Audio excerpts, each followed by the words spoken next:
নমস্কার বন্ধুরা, welcome to এসটিওনিক sports. তো আর মাত্র কয়েকটা ঘন্টার অপেক্ষা, তারপরই কিন্তু আইপিএল 2025 অনুষ্ঠিত হতে চলেছে কলকাতার ইডেন গার্ডেন্স থেকে।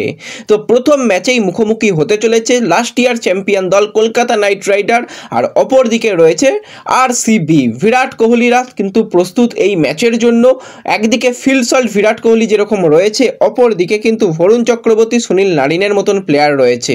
তো দারুণ কিন্তু আমরা লড়াই দেখতে পাবো। কেকেআর আরসিবি ম্যাচ মানেই কিন্তু আমরা একটা হাই ভোল্টেজ ম্যাচ দেখি, যেখানে ইয়াস দয়াল রিঙ্কুর সেই কিন্তু আমরা ফাইট যেরকম দেখতে পাবো, তার সাথে সাথে কিন্তু আমরা দেখতে পাবো অ্যানরিচের গতি, তার সাথে ফিল সল্টের ব্যাটিং। তো দারুণ উপভোগ্য ম্যাচ হবে। তো এই ম্যাচ নিয়ে কথা বলবো, হেড টু হেডের রেকর্ড কি বলছে, কোন দলের জেতার সম্ভাবনা কতটা রয়েছে, দুটো দলের বেস্ট প্লেইং 11 এই ম্যাচের জন্য কি হতে পারে, সমস্তটা নিয়েই কিন্তু আমরা আলোচনা করে নেব এই ভিডিওতে। তার আগে একটাই রিকোয়েস্ট, চ্যানেলে যারা প্রথমবারের জন্য এসেছো মনে করে চ্যানেলটাকে সাবস্ক্রাইব করে নাও, তাহলে তোমাদের প্রিয় দলের খেলার সমস্ত আপডেট তোমরা এখানে পেয়ে যাবে। তো চলো আর দেরি না করে ভিডিও শুরু করা যাক। তো শুরুতেই যদি আমরা দুটো দলকে নিয়ে কথা বলি, তো কলকাতা কিন্তু যথেষ্ট ভালো ছন্দে রয়েছে, কারণ দুটো প্র্যাকটিস ম্যাচে যেরকম কেকেআর ব্যাটিং করেছে, সেখানে কিন্তু কেকেআরের ব্যাটিং যথেষ্ট ভালো লেগেছে। বোলিং এখনও পর্যন্ত সেই রকম বোলিংয়ের আমরা আসল ঝলক দেখতে পাইনি, কারণ মেন যে দুই বোলার, সেই দুই বোলার কিন্তু তারা সেইভাবে খেলেনি। দুই বোলার খেলে, তিনজন বোলার কিন্তু কেকেআরের খেলেনি। সেখানে সুনীল নারিন কোনো প্র্যাকটিস ম্যাচ খেলেনি, বরুণ চক্রবর্তী সেও কোনো প্র্যাকটিস ম্যাচ খেলেনি। তো এই দুই স্পিনার কিন্তু যে কোনো দলের জন্য কঠিন চ্যালেঞ্জ হবে, কারণ যেরকমভাবে সুনীল নারিন বল করেছে লাস্ট ইয়ার, যেরকমভাবে বরুণ ছন্দে রয়েছে, তো এই 8টা ওভার কিন্তু ক্রুশিয়াল হতে চলেছে যে কোনো দলের জন্য। তো সেক্ষেত্রে এই দুজন যে আসল ট্রাম্প কার্ডকে কিন্তু কেকেআর ব্যবহার করেনি। তার সাথে হার্ষিদ রানা, তাকেও কিন্তু আমরা বোলিং করতে দেখিনি। তো বোলিংয়ের জায়গাটা কিন্তু কেকেআরের আমাদের একদমই অজানা রয়েছে। কিন্তু কেকেআরের ব্যাটসম্যানদের মধ্যে কথা বললে, সেখানে কুইন্টন ডিকক, সে কিন্তু ভালো ছন্দে ব্যাটিং করছে। Vice captain Venkatesh Iyer, Rinku Russell, Ramandeep, Angkrish Raghuvanshi, প্রত্যেকজন প্লেয়ার কিন্তু একদম সলিড ব্যাটিং করছে।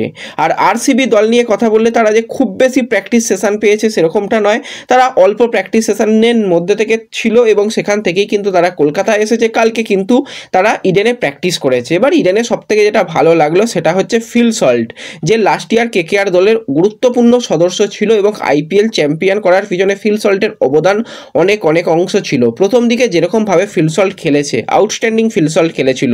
তো কালকে কিন্তু আরও একবার ইডেনে ফিল সল্ট এসেছে এবং সেখানে কেকেআরের প্লেয়ার থেকে শুরু করে সাপোর্ট স্টাফ সবাই কিন্তু ফিল সল্টকে ওয়েলকাম জানিয়েছে এবং ফিল সল্টও খুবই খুশি। এবং চন্দ্রকান্ত পণ্ডিতের সঙ্গেও কিন্তু ফিল সল্টকে আমরা কথা বলতে দেখি, ভেঙ্কটেশ আইয়ারের সঙ্গে কিন্তু মজা করতেও আমরা দেখেছি। কিন্তু এখন কিছু করার নেই। এখন মানে ক্লাব যেহেতু পরিবর্তন হয়েছে, দল যেহেতু পরিবর্তন হয়েছে, ফিল সল্ট কিন্তু এখন অপোনেন্ট দলে খেলবে। তো ফিল সল্টকে কিন্তু আটকানোর সমস্ত রকম পরিকল্পনাই কিন্তু কেকেআর করবে। তো সেই জায়গাতে কিন্তু অবশ্যই অ্যানরিচের ওপর গুরুদায়িত্ব থাকবে, কারণ অ্যানরিচ দুটো প্র্যাকটিস ম্যাচে খেলেছে। সেখানে স্পেন্সার জনসন, তাকে কিন্তু আমরা দুটো প্র্যাকটিস ম্যাচে খেলতে দেখিনি। তো স্পেন্সারকে এনেও তাকে একটা চমক দিতে পারে আরসিবিকে। আর অপর দিকে তো যেরকমটা বললাম, সেক্ষেত্রে কিন্তু অ্যানরিচ, সে কিন্তু ছন্দে রয়েছে এবং ভালো বোলিং করছে, খারাপ বোলিং নয়। এবার কেকেআরের যেরকম হোম মাঠ করা হয়েছে, সেখানে প্রত্যেক ম্যাচে 200+ রান তো হবে, সেটা স্বাভাবিক, আমরা বুঝতেও পারছি। এবং সেই নিয়ে কিন্তু এর আগেই আলোচনা করেছি যে প্রত্যেক ম্যাচে 200 রান তো হচ্ছে। তো 200 রানের কম হলে সেটা মনে হয় অনেক লো স্কোর হবে। তো যারাই ব্যাটিং করবে তাদের অন্তত 200-210 রান কিন্তু করতেই হবে। তো সেক্ষেত্রে যারা সেকেন্ড ইনিংসে ব্যাটিং করবে তাদের একটুখানি চাপে হতে পারে। কিন্তু কালকে আদেও ম্যাচ হবে কিনা সেই নিয়ে যথেষ্ট চিন্তার কারণ রয়েছে, সেটাকে নিয়ে পরে আসছি। তো এখনও পর্যন্ত যদি আমরা আইপিএলের কথা বলি, তো কলকাতা এবং আরসিবি তারা কিন্তু মুখোমুখি হয়েছে টোটাল 34 বার। সেখানে কিন্তু কলকাতা জিতেছে 20 বার, বেঙ্গালুরু জিতেছে 14 বার।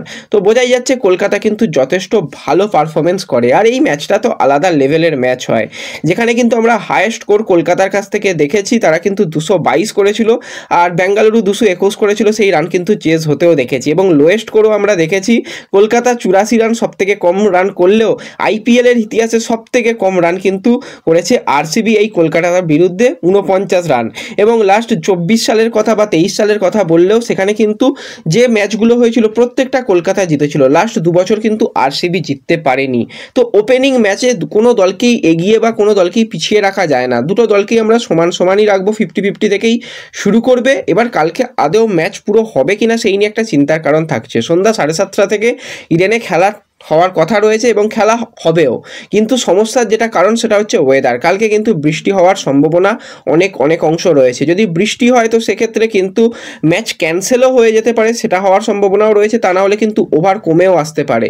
তো এটা কিন্তু একটা এক্স ফ্যাক্টর হতে পারে এই ম্যাচের জন্য। ফার্স্ট ইনিংসে যারা ব্যাটিং করবে তাদের একটু বেশি রান করে নিতে হবে, এবং সেকেন্ড ইনিংসে যদি বৃষ্টি হয় তো সেক্ষেত্রে কিন্তু অনেকটাই অসুবিধা হতে পারে। এবার দেখা যাক প্রথম ম্যাচ কীরকম হয়, সেই দিকে কিন্তু আমাদের অবশ্যই নজর থাকবে। এবার দুটো দলের যদি প্লেয়ারদের মধ্যে কথা বলি তো সেক্ষেত্রে আরসিবি দলের বেস্ট প্লেইং 11 কিছুটা হতে পারে। ওপেনারে কিন্তু আমরা বিরাট কোহলির সাথে ফিল সল্টকেই দেখতে পাবো। ক্যাপ্টেন হিসাবে কিন্তু রাজাত পাতিদার থাকবে। মিডিল অর্ডারে কিন্তু দুই বিদেশিকে রাখতে পারে সেক্ষেত্রে টিম ডেভিডের সঙ্গে লিয়াম লিভিংস্টন। তারপরে জিতেশ শর্মা রয়েছে। কুণাল পান্ডিয়াকে স্পিনার হিসাবে খেলাবে ভুবনেশ্বর কুমার, সে কিন্তু ইন্ডিয়ান পেসার হিসাবে থাকবে। জস হেজালউড সেও কিন্তু চলে এসেছে। এবার জস হেজালউড এই ম্যাচের জন্য কতটা কি করতে পারবে জানা নেই, তো সেই জায়গায় জস হেজালউডকে আমরা ভাবছি যদি জস হেজালউড না খেলতে পারে তো রোমারিও স্যাফার্ডকে কিন্তু খেলানোর চিন্তাভাবনা থাকতে পারে। তার পরবর্তী সময় ইয়াস দয়াল রয়েছে। শ্রেয়া শর্মাকে ইম্প্যাক্ট প্লেয়ার হিসাবেও আনতে পারে আরসিবি দল। আর যদি আমরা কেকেআরের কথা বলি তো ওপেনার হিসাবে কিন্তু আমরা সুনীল নারিনের সঙ্গে কুইন্টন ডিকককে, নাম্বার 3-এ কিন্তু ক্যাপ্টেন রাহানে, নাম্বার 4-এ অবশ্যই আজিঙ্কা রাহানে, 5, 6, 7 আর জুটি রিঙ্কু রাসেল রামানদীপ তারাই কিন্তু খেলবে। 8 নম্বরে কিন্তু সেক্ষেত্রে আমরা হার্ষিদ রানাকে দেখতে পাবো। 9-এ ভরুণ চক্রবর্তী, 10-এ কিন্তু ভাইভা বারোরা। এবার 11-তে স্পেন্সার জনসনকে খেলানো হবে নাকি সেই জায়গায় অ্যানরিচকে খেলানো হবে সেই দিকে আমাদের অবশ্যই নজর থাকবে। ইম্প্যাক্ট প্লেয়ার হিসাবে কিন্তু অবশ্যই আমরা মনীষ পান্ডে কিংবা আমরা যে সিসুদিয়া তাদেরও দেখতে পেতে পারি, সেটা হওয়ার সম্ভাবনাও রয়েছে। এবার যদি একটা এক্সট্রা স্পিনার নিয়ে যাবে ভাবে কেকেআর তো সেক্ষেত্রে অনুকূল রয়ও কিন্তু একটা অপশান থাকতে পারে সেকেন্ড ইনিংসের জন্য ইম্প্যাক্ট প্লেয়ার হিসাবে। তো ওভারঅল কিন্তু একটা হাড্ডাহাড্ডি ম্যাচ হবে। তো প্রথম ম্যাচে কোন দল জিতবে তোমরা কিন্তু অবশ্যই কমেন্ট জানাতে পারো। ভিডিও ভালো লাগলে লাইক শেয়ার করে দিও। দেখা হবে পরবর্তী ভিডিওতে। ধন্যবাদ।